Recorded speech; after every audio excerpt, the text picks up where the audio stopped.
MLM की दुनिया में बहुत सारे प्लान ऐसे आ रहे हैं जो डिसेंट्रलाइज होते हैं, क्रिप्टो पे वर्क कर करके डिसेंट्रलाइज प्लान पे काम करते हैं।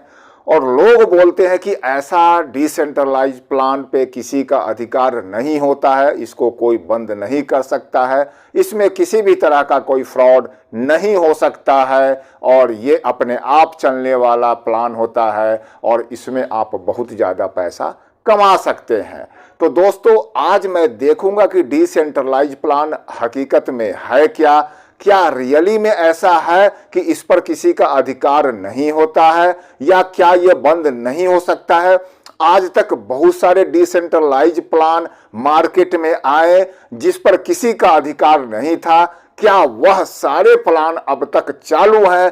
इस वीडियो के माध्यम से आप इन सारी बातों का जो है जानकारी लें। मार्केट में बहुत सारे डिसेंट्रलाइज प्लान आ गए हैं। कोरोना से पहले बहुत सारे डिसेंट्रलाइज प्लान आए, इतने आए, लगातार डिसेंट्रलाइज प्लान का बाढ़ आ गया। क्या वो सारे प्लान अभी तक चालू हैं या वो सारे प्लान बंद हो चुके हैं? अगर वो प्लान डिसेंट्रलाइज था तो बंद कैसे हुआ?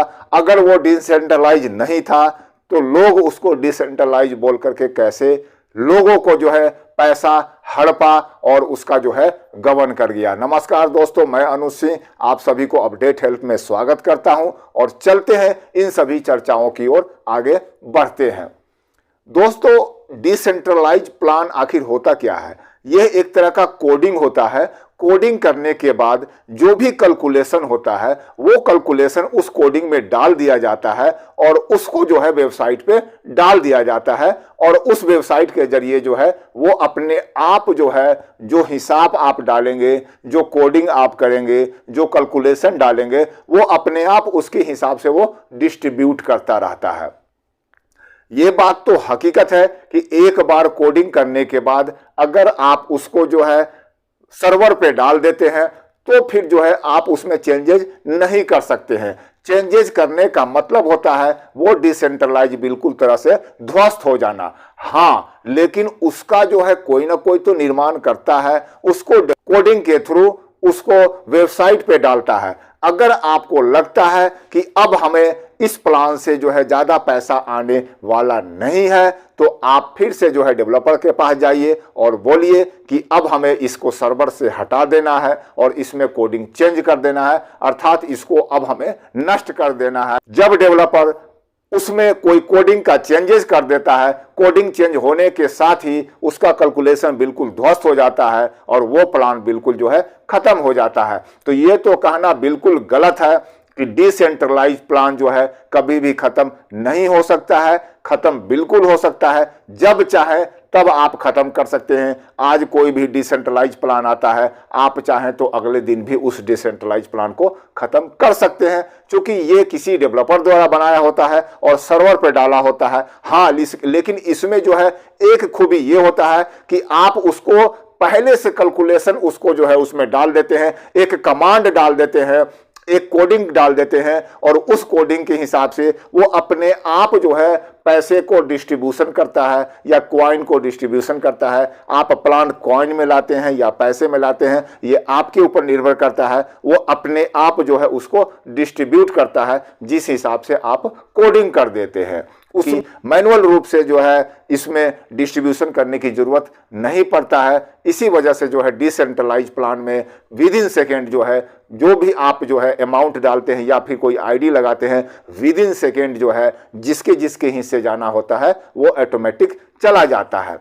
लेकिन अब हम यहां पर बात करेंगे कि डिसेंट्रलाइज प्लान में तो पहले हमने आपको बता दिया कि ये किसी का अधिकार होता है। डेवलपर चाहे तो अगले दिन उसको सर्वर से उठा करके डीकोड कर देगा। डीकोड जैसे ही करेगा वो प्लान आपका ध्वस्त हो जाएगा। अब हम आगे बात करते हैं क्रिप्टो करेंसी और मनी के बारे में। अब कोई भी एमएलएम प्लान लाइए जिसको हम मनी रोटेशन बोलते हैं। मनी का मतलब होता है धन से संबंधित है। वो धन चाहे वो क्रिप्टो हो, चाहे वो पैसे से के पास, उनका क्रिप्टो मेरे पास, मेरा क्रिप्टो उसके पास, ये भी एक मनी रोटेशन में आता है। लेकिन चूंकि यहां पर आप मनी नहीं लगा, क्रिप्टो लगाते हैं, क्रिप्टो परचेज करते हैं और क्रिप्टो सेल करते हैं, तो यहां पर जो है घपला होता है। या ये भी जो है एक मनी रोटेशन के रूप में आता है। और जब चाहे तब जो है वो कंपनी जो है, जब उस कंपनी को लगता है अब हम जो है पॉकेट से पैसा जाने लगा है, या अब हमें उतना इंटरेस्ट नहीं आ रहा है, अब उतना बेनिफिट मुझे नहीं हो रहा है, तो वो अपना डिकोड करेगा और डिकोड करने के बाद उस करेंसी को या उस डिसेंट्रलाइज प्लान को बिल्कुल तरह से ध्वस्त कर देगा। अब हम आते हैं क्रिप्टो करेंसी के बारे में। देखो, जब भी आप एक्सचेंज पे कोई भी क्रिप्टो करेंसी आप परचेज करते हैं, क्रिप्टो करेंसी एक माइंड गेम खेल है दोस्त।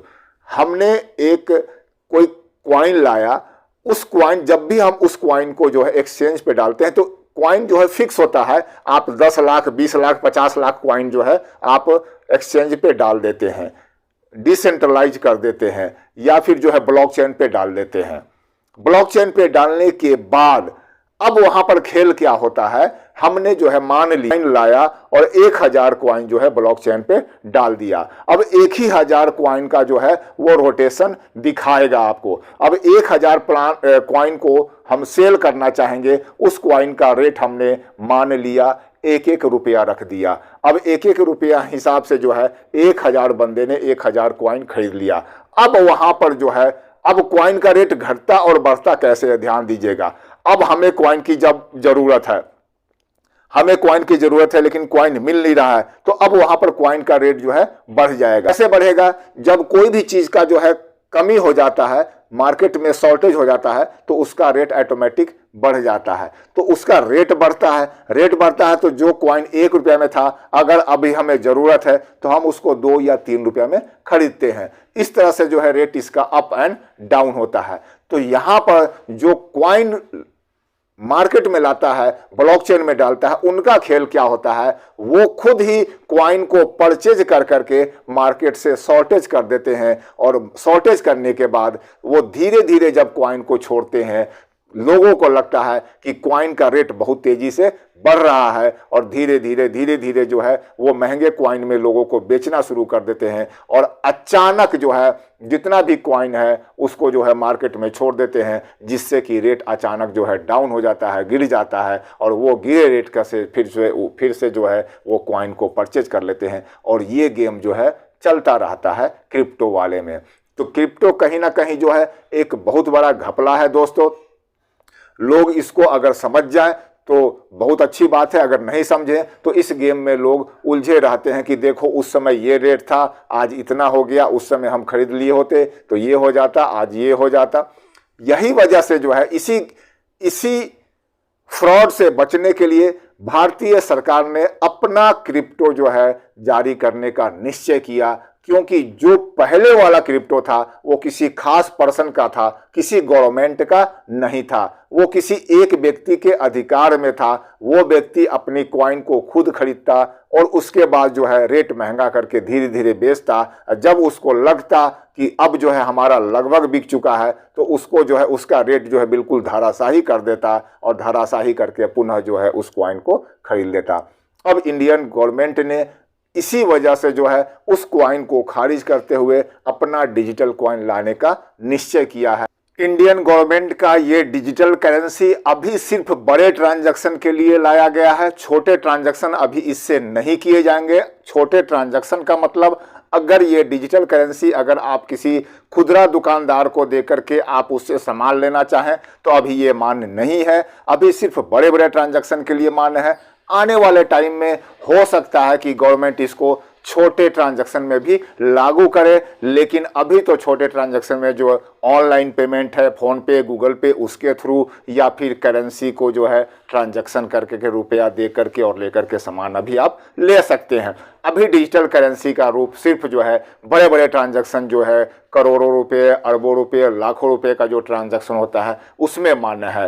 तो आने वाले टाइम में ये डिजिटल करेंसी कहीं ना कहीं बहुत प्रभावी होगा, लेकिन ये जो डिजिटल करेंसी है ये गवर्नमेंट के अधीन होगा, किसी ऐसे व्यक्ति का नहीं है जो प्राइवेट व्यक्ति ब्लॉकचेन पे डाल करके और उसका बेनिफिट ले रहा है और इसका कोई भी ट्रांजैक्शन का हिसाब किताब लेन देन नहीं देख पा रहा है, लेकिन गवर्नमेंट का जो डिजिटल करेंसी होगा इसका बाकायदा देख रेख होगा, जैसे कि एक रुपीज का देख रेख होता है। समय समय पे कितना ट्रांजैक्शन हुआ, ये ट्रांजैक्शन गवर्नमेंट के अधीन होगा और उस पर जो टैक्सेशन होगा वो टैक्सेशन आपको देना पड़ेगा। यही वजह है कि गवर्नमेंट जो है इन करेंसी को देखते हुए, डिजिटल करेंसी को देखते हुए डिजिटल करेंसी लेकर के आए, जो आज के ट्रेंड है। तो मैं ऐसा नहीं कहता कि डिजिटल करेंसी अच्छा नहीं होता है, लेकिन इसका भी एक हिसाब किताब होना चाहिए, एक ऐसा लेन देन का रूप होना चाहिए जिसका किसी ना किसी के ऊपर देख रेख हो और किसी भी तरह का कोई फ्रॉड ना हो। तो अब फाइनल डिसीजन में इस बात पर आता हूं कि डिसेंट्रलाइज प्लान मैं पूरी तरह से खारिज करता हूं कि ये डिसेंट्रलाइज प्लान किसी के अधीन नहीं होता है। जो बंदा उस प्लान को डिसेंट्रलाइज करता है कभी भी उसको सर्वर से उतार करके बंद कर सकता है। और दूसरी बात, ये जो मनी रोटेशन है, मनी रोटेशन जो है क्रिप्टो के आड़ में जो है मनी रोटेशन करता है। मनी रोटेशन का मतलब होता है ऐसे एमएलएम प्लान जिसमें जो भी हम पैसा देते हैं उस पैसे के एवज में कोई वस्तु हमें तो मिलता नहीं है या कोई हमें सर्विसेज नहीं मिलता है, लेकिन वही पैसा जो है अलग अलग रूपों में जो है अलग अलग लोगों को डिस्ट्रीब्यूट हो जाता है और ये डिस्ट्रीब्यूशन जो है सिर्फ पैसे का लेन देन होता है, किसी वस्तु का आदान प्रदान नहीं होता है। ऐसे प्लान को हम जो है मनी रोटेशन प्लान कहते हैं, चाहे वो पैसे के रूप में हो या डिजिटल करेंसी के रूप में हो, ये मनी रोटेशन होता है और ये कहीं ना कहीं इलीगल है। और आने वाले टाइम में ऐसे इलीगल प्लान में लगभग लोग फंसते हैं। कुछ चंद लोग इसमें जो है बेनिफिट ले लेते हैं, जो ऊपर के लोग होते हैं, बाकी नीचे के सारे लोग जो है वो हमेशा नुकसान में रहते हैं।